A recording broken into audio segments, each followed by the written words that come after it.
Baik, mungkin ini kalau contoh-contoh kasus yang ditangani Mas Angga ataupun Radi Solo gitu terkait sewa kontrak ini apa saja Mas? Mungkin yang pernah ditangani dan mungkin endingnya seperti apa? Mungkin apakah sudah ada yang sampai ke putusan gitu kalau dibawa ke jalur hukum? Baik, terima kasih. Jadi ini kebetulan tema yang kita angkat hari ini itu tepat dengan apa yang sedang kita tangani. Artinya dalam hal ini kita sedang menangani di kedua sisi. Artinya kedua sisi dalam artian ada perkara yang sedang kita tangani itu kita sebagai kuasa hukum dari penyewa. Ada juga satu yang kita menjadi kuasa hukumnya si pemilik. Nah, artinya di sini kita bisa ada suatu hal yang dapat kita sampaikan menjadi pembelajaran bersama nantinya terkait perkara yang kita alami ini, yang kita tangani ini. Yang pertama, ini ada satu perkara yang unik juga. Ini kebetulan sudah diputus di Pengadilan Negeri Surakarta juga. Mohon maaf, tetapi identitasnya ini tidak bisa kita sampaikan Ya, karena ya. politik. Tapi artinya garis besarnya begini. Ada sebuah bangunan yang digunakan untuk kegiatan usaha.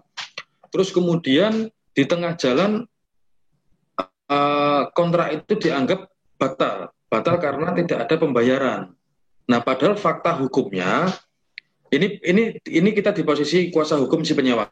Padahal fakta hukumnya penyewa itu sudah melakukan pembayaran cash dan tunai di hadapan notaris. Dan itu ada akta notarilnya. Artinya perjanjiannya tidak di bawah tangan.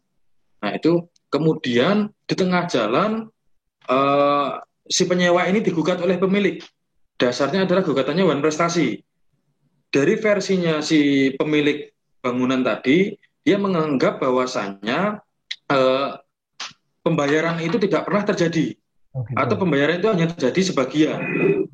Memang secara real, karena ini penggugatnya tidak hanya satu orang, ternyata pemilikan rumah itu tidak satu orang, tetapi masih 4 orang, dan itu keluarga semua, kakak beradik. Nah, itu masih harta warisan yang sebenarnya secara lisan sudah dipecah, tetapi secara otentik belum. Nah, ini yang kemudian menjadi pembelajaran pertama. Sesuatu yang harus dikatakan harus bebas dari sengketa itu seperti ini. Nah, endingnya akan menjadi perkara yang seperti yang kita tangani ini. Nah, kemudian lanjut ke ceritanya, akhirnya satu sisi memang benar ketika tergugat dua pada saat itu menyatakan bahwasannya dia tidak menerima uang. Iya benar, karena sewanya klien kita itu pada pemilik satu, penggugat pertama. Nah, tetapi pada saat pelunasan sewa itu semuanya hadir dan itulah dibuatkan akta notarilnya. Nah, akhirnya disitulah akhirnya si penggugat tadi gugatannya ditolak karena unsur dewan prestasinya itu tidak terpenuhi Ya. karena adanya akta real tadi tanpa membuktikan beban pembayaran di awal, otomatis ketika sudah dibayarkan di hadapan notaris dan kemudian terbit akta dan semua pihak tanda tangan di situ dan menyaksikan dan hadir, maka dianggap semuanya paham. Nah, akhirnya untuk yang di Surakarta ini kemudian putusannya itu dimenangkan kepada si penyewa. Nah, terus untuk di sisi berikutnya, kita di kuasa hukum si pemilik lahan, ini ada juga yang menarik dan ini kebetulan sedang berjalan di Pengadilan Negeri Sragen. Nah, ini terkait penyewaan bangunan juga, bangunan yang dimanfaatkan untuk usaha. Nah, kebetulan usaha tersebut kemudian dilalui oleh program pemerintah, yang tidak bisa saya sampaikan programnya itu apa. Nah, karena memang ini masa sewanya sudah mau berakhir dan harus ada pemutusan hubungan secara spesial, tentunya si pemilik ini harus memberikan kompensasi. Nah, kompensasi itu sebenarnya sudah ditawarkan kepada si penyewa. Nah, penyewaan itu sebenarnya tidak lebih dari 500.000 per bulan.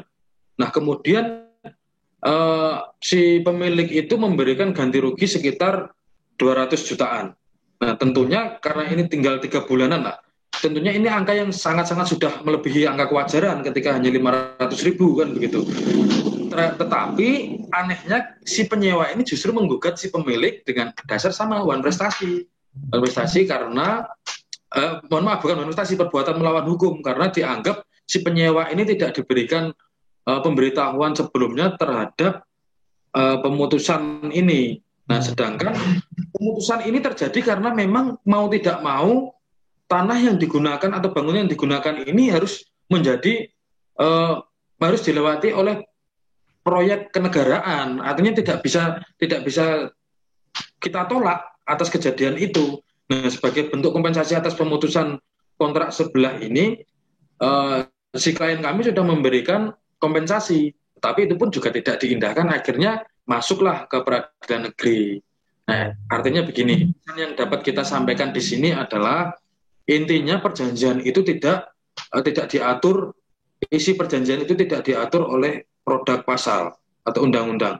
Artinya kontrak itu bebas, diberikan hak kebebasan. Tetapi ingat, ada pasal-pasal tertentu yang bisa dijadikan sebagai pedoman tentang syarat sahnya perjanjian.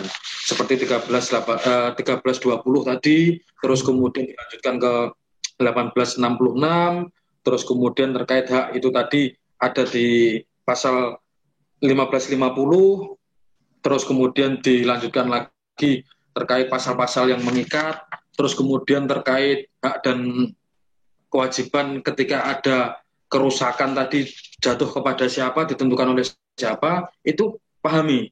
Itu semuanya ada di KUH Perdata. Ketika memang membuat perjanjian, tidak harus akte real, meskipun sebaiknya harus ada akte real, tetapi ketika memang di kapasitas yang kita hadapi pada saat melakukan perjanjian kontrak itu tidak terlalu urgensi untuk dibuatkan akta real, setidaknya perjanjian di bawah tangan tidak masalah. Yang jelas pelajari dulu apa yang ada di KUH Perdata. Nah, itu sangat lengkap, itu mengatur terkait hak dan kewajiban dan lain-lain. Terkait isinya nanti mau dibuat seperti apa, tergantung pada kesepakatan bersama. Gitu, Mas Jar. Di kasus yang pertama tadi, yang 4 orang itu waktu membuat perjanjian juga hadir juga, Mas. Yang empat tadi yang yang mengontrakkan itu. Hadir. Di hadapan notaris keempat-empatnya hadir. Nah, cuman yang jadi masalah, kenapa si tergugat lain selain penggugat pertama, penggugat yang lain itu melakukan gugatan terkait dengan prestasi itu, karena memang hubungan sewa-menyewa ini sebenarnya adalah bagian daripada penggugat pertama. Nah, nakalnya di sini adalah penggugat pertama itu tidak mungkin atau patut diduga dia tidak menjelaskan kepada penggugat yang lain. Nah, artinya ketika pembagian terkait biaya sewa itu tadi tidak rata. Nah, itulah mungkin yang menjadi dasar para penggugat tadi melakukan gugatan.